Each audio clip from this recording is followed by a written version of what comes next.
Hello everyone and welcome back. So my name is Erin and for today's video I am going to be doing the Booktube Newbie tag, even though I've had my channel for over a year and a half. So basically the reason I am doing this tag so late is because I got a comment of one of you asking me if I've done it before, and I decided why not.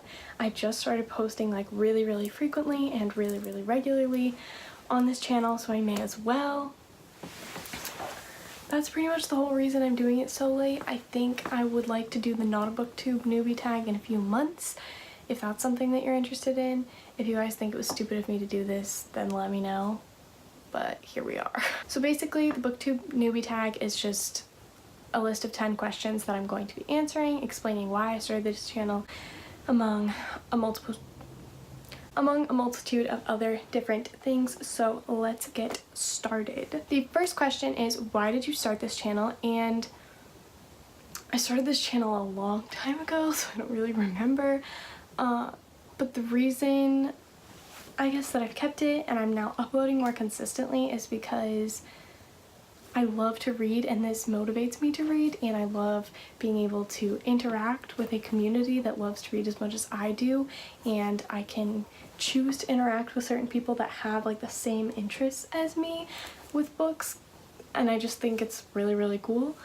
Not very many people in my town that I know of really enjoy reading like I do, and so it's cool to have this like outlet to be able to track my progress and to interact with other people who have differing opinions as me or even have the same opinions as me, and I just think it's really cool to be able to talk about all of that in one area. I don't know, I liked reading a lot and I wanted to talk about it with people who have read similar things and could recommend me certain things. I don't know, I just thought it was a cool community and I wanted to give it a try. I didn't have a reason to not do it, and it kind of pushed me out of my comfort zone, so I was like, why not? That was a really long answer. The second question is, what are some fun and unique things that you can bring to Booktube?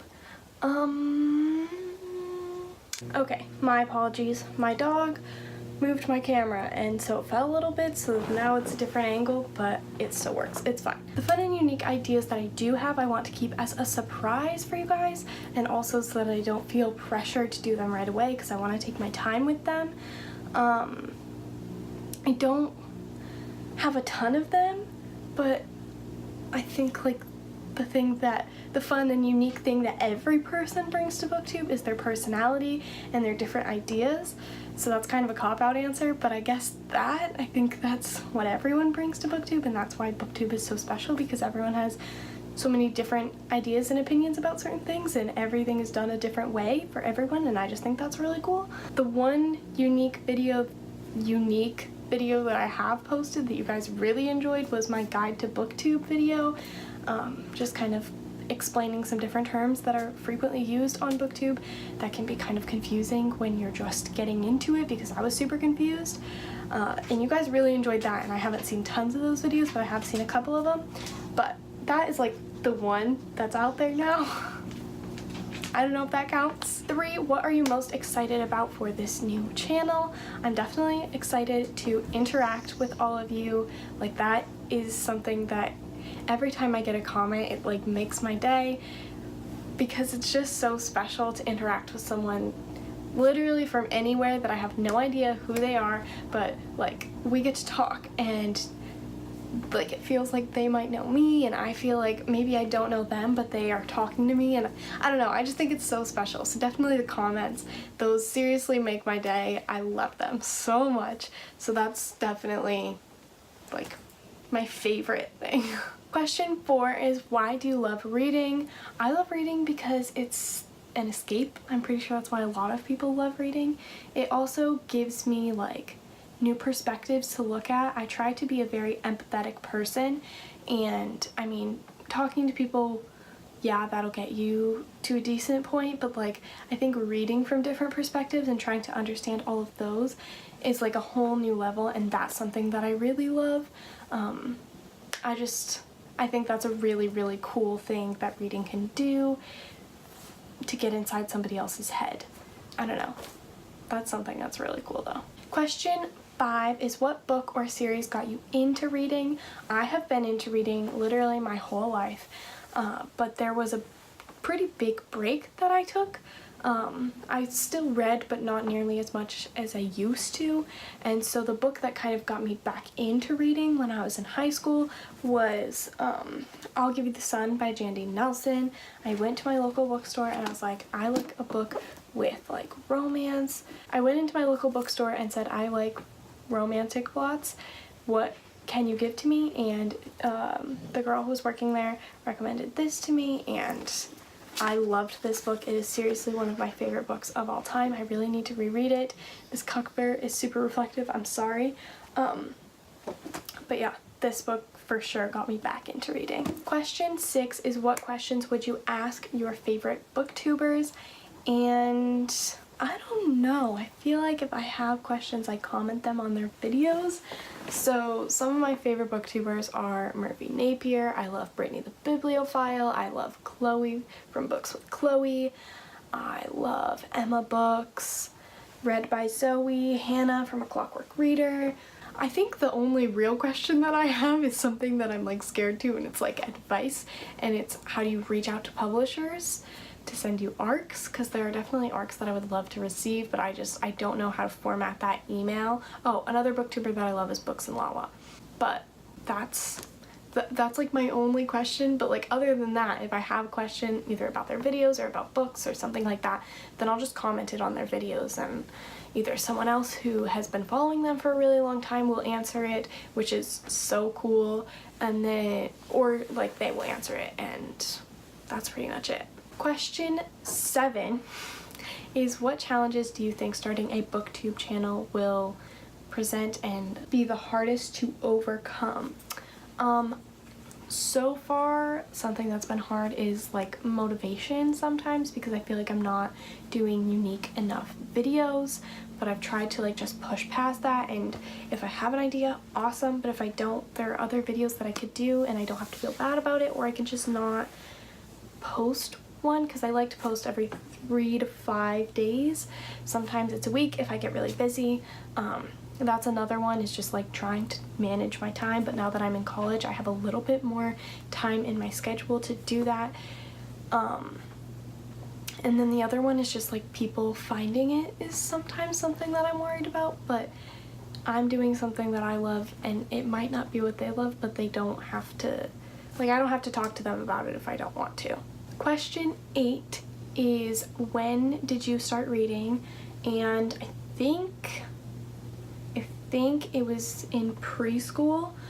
I remember vividly sitting on my bathroom floor in front of my mom while she was going to the bathroom, because I was so dedicated to finishing Green Eggs and Ham by Dr. Seuss, and that's like one of my biggest accomplishments, was being able to read that book and finish it. And it sounds really stupid because now I could just go and read it in 5 minutes, but like, that was a big deal for me, and so it's still something that I'm like really, really proud of myself for doing, because not many people, even at that age, like really cared to read a book by themselves. It was just like, okay, like cool, I did it, now I don't care anymore. But that like started my love for reading, because I was proving to myself that I could do something independently, and like nobody could take that away from me. So I guess that's another thing that I love about reading, is I can do it without anybody else's help, and it's like an accomplishment every time I finish a book, and I like to be accomplished and achieve goals. I think a lot of people do, but some people aren't as goal oriented as I am, and so every book is like a goal for me. I don't know where this is going anymore. Question 9 is, where do you read? I generally read on my bed, or I will read in the car. When I'm at work, I read on my break, so at work. It just depends on where I am. I can pretty much read anywhere. I will read at my friend's house, I don't care. Not me being rude, if they're doing something on their computer, then they don't care if I read, they just are used to it at this point. Yeah, I pretty much read anywhere, but my preferred spots are on my bed and in the car. I don't know why I like reading in the car so much, but I love reading in the car. Like sometimes I like to drive to a certain spot and just sit in my car and read. Like, I love it. I don't know why. I also really love reading in hammocks, but I don't have one, and so that presents as a challenge. Question 10, the last question of this video, is what books do you like to read? I love to read fantasy. I love to read like cheesy romance books, young adult romance books. I'm not into smut. That's just not for me. If it's for you, cool, but I like very minimal smut if it's going to be in books. Lately I've been into thrillers and mysteries, which I haven't been into since I was like a kid, and so that's been kind of fun to get back into. I'm not a huge fan of dystopians, and I also don't like the contemporaries that deal with politics or real world issues. Not in a sense of like adoption or really hard-hitting contemporaries in that sense. I love those, but books that are like really politically driven, I'm not a huge fan of those, just because I hate politics and I want to get as far away from them as possible. If a book has a lot of parallels to issues that might be going on right now, I steer clear of those. It just stresses me out and like genuinely gives me anxiety more than anything, and so I'm not going to read that. It's not fun for me. I read for pleasure, so that's what I steer clear from, and that's what I like, I guess. I also sometimes read sci-fi. It just depends on the sci-fi, because I feel like there are different kinds of sci-fi that you can read throughout the genre, and so it just depends. Those are all 10 questions to the Booktube Newbie tag. I hope that you guys enjoyed this video. I know it was a little awkward in it. I'm sorry, I'm in a weird mood, and I'm also hungry. But that was the Booktube Newbie tag, even though I've had this channel for like a year and a half. I've only been like really consistently posting for like the past 2.5 months. So I guess maybe it kind of counts. If you want me to do the Not a Booktube Newbie tag, let me know when, because I definitely want to do it. Just like I said, let me know when you would like to see that, because I want to space it out right. And something that I do sometimes, if I remember at the end of my videos, is tell you guys what book I am actively currently reading. So I thought I would do that today as well. The book that I am actively currently reading right now is Into the Drowning Deep by Mira Grant. I am 10 chapters into this and loving it. So anyway, that's it for this video. Hopefully you guys enjoyed, and I hope to see you in my next one. Bye guys!